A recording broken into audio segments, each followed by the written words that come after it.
Hello and welcome to another exciting episode of Codename New to GIJoe 2. Hi, I'm your presenter, GIJoe are you. Now, we should have a recap for issue number 272 shortly. And I thought that I'd give my personal take on the new GIJoe classified series that's been finding its way into stores via Walmart exclusive. Now, as some of you guys know that have been following my channel, I've kind of got this Walmart exclusive down to a science. After all, I've been collecting the G1 Hasbro Transformer reissues, and that is a Walmart exclusive as well.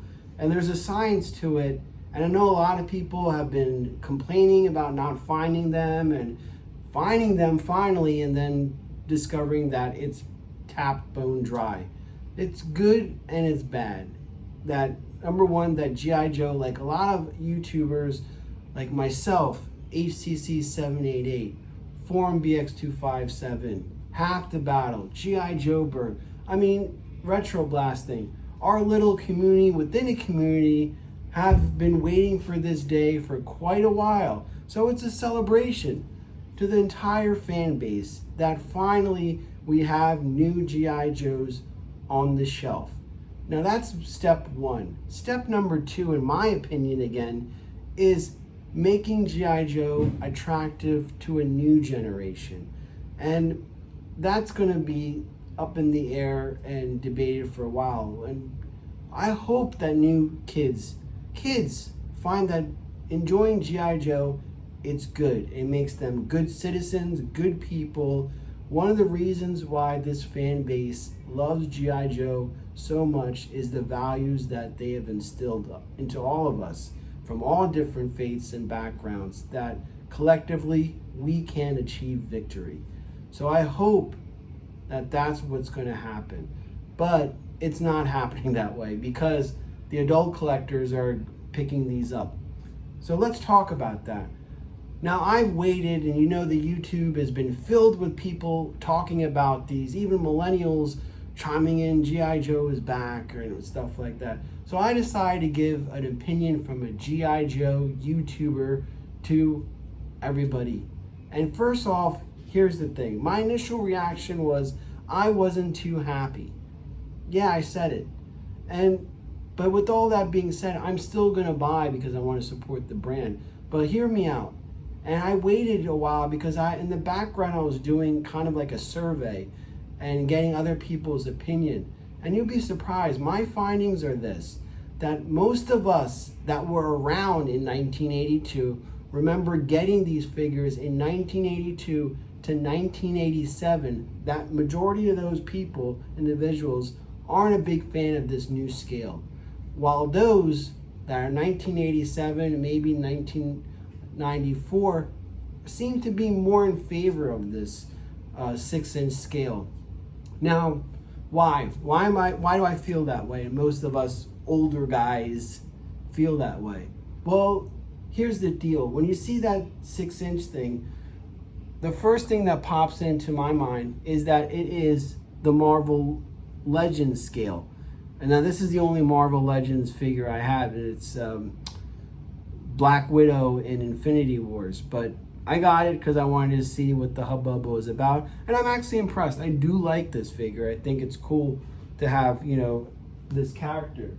The other association is that of the Star Wars Black series. So, I mean, maybe this is the new 3-inch, and if that's the case, then I'm not going to nitpick about it. It is what it is, and I'm just glad to see GIJoe. But that's what initially my reaction, like a lot of us, wasn't positive, is because these are the two lines that this scale is primarily associated with. And kind of GIJoe, I mean, we've been kind of want to differentiate and have our own scale. But there is good news. Walmart has also announced simultaneously, and most of you guys in the community know, that there will be a classics exclusive being released in the traditional 3/4 inch, 4-inch scale. So much will they look like let's see, we'll take Gung Ho. Will they look like the 25th anniversary, or will they look like the vintage Hasbro? Gung Ho, Gung Ho. So that remains to be seen. But we also know that vehicles are going to be attached to the Classic series. So there's going to be some vehicle offerings. I think already the Vamp has been announced, and the Shark, I think, is another one.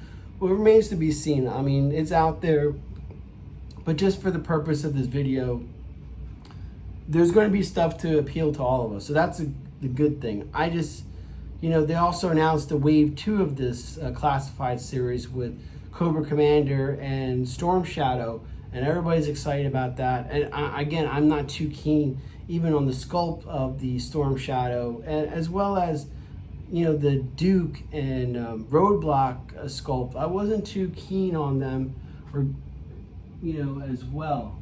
So what I thought we'd do now is I'm going to give a little bit more in depth, and I did have for 24 hours before I shipped it out to our good friend Hooded Cobra Commander. But for the purpose of this, we're going to look at 2 of the 5 that are out.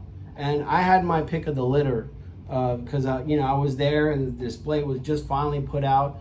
So I had my pickings, and I picked these 2 because they're my favorite. I love Scarlet, and I of course going to get Snake Eyes. Because Snake. When I went back a couple hours later, it was picked bone dry. So I was lucky to find a Duke and a Scarlet for our good friend HCC 788. So without further ado, let's go and look a little bit more into these figures and see what all the hubbub about. Now again, I would love for you guys to write comments. What are you for? Are you more against these 6-inch scales and based upon what I gave? Because that was my general consensus and feedback I was getting from the people in Facebook and Instagram. Or are you pro in favor of these? And just if you don't mind, give your age range as well, because I just want to see this, if this theory that trend I've been seeing has some merit behind it. So without further ado, let's break down and look at these 2 figures. And again, I'm doing this because the internet is flooded with these clickbait guys that are trying to click on this, and they don't know jack shit about G.I. Joe. So get your info from the people that know and people that care. So let's dive into this. Here we go. All right, so I thought this would be a special segment here on the channel, and what I'm going to do is look at the classified series, the Scarlet, Snake Eyes in particular, and pair it up with the OG original Scarlet figures and see how close and how far Hasbro has come with this incarnation of our beloved figures. So here we have, let's start with Scarlet. So here we have the Scarlet version of this, and then we're going to start off with the 1982 straight arm Scarlet. It's just funny how iconic of a character Scarlet is. Her figure is, I would say it's kind of average. Now this is the 1982 straight arm as part of the original 13 released in 1982. And over here we got the 25th anniversary edition of Scarlet. And you could see that the 25th anniversary is paying homage to version 1 of Scarlet. I do have version 2, the Ninja Force, but with her zany colors and that, there's no need to bring that figure out.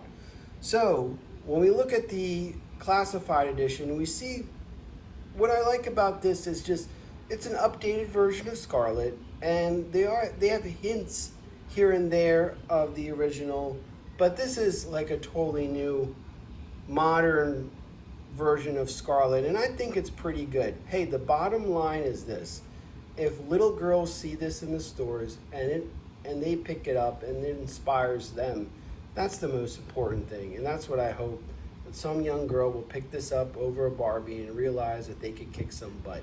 And if I had a daughter, I'd want that for her. And I think, that's why I picked Scarlet out of the other characters, Duke, Gung Ho, and even Destro. I kind of like that. So it's good to have that diversity. And of course, you can't have Scarlet without Snake Eyes, her love interest in the comic strip. And you know, even though the Sunbow had her with Duke, when I think of Scarlet, I think of her and Snake Eyes. Now, this version of this classified is actually paying homage to the 1985 version 2 of Snake Eyes. And of course, on the left, we have the 1982 straight arm Snake Eyes. So you could see, like, you know, the visor, except that I like that Arashikage, or that red right there. That's kind of cool. And of course, down to the sword, he didn't have a katana. He kind of had like a Talwar hybrid katana, you know, in his in the 1985 version. I don't want to pull it out. But anyway, and this is the 25th anniversary, and this is paying homage to the version 1 more so than version 2. And back here, just for example, I brought out 2 versions of Black Major's rendition of the version 2 SE, and I just like the, even though I'm a Philly guy, I kind of, the one on the right reminds me of Pittsburgh, you know, Pittsburgh Penguins or Steelers colors. And then the purple one is kind of paying homage to his appearance in the Sunbow miniseries, I think the Mass Device. So, you know, there were some cells where it appears that his black looks more purple, so I think that's pretty cool to have in the collection. Again, going back, you know, the backpack, you know, the 2 pouches, the same thing with the classified. I mentioned the sword. I guess I'll pull it out if it'll knock him over. So you see Snake Eyes' 1985 sword is pretty much on par with this modern version in the classified series. We'll put that back later. Anyway, so I think they did a pretty good job in paying homage to the version 2 of Snake Eyes.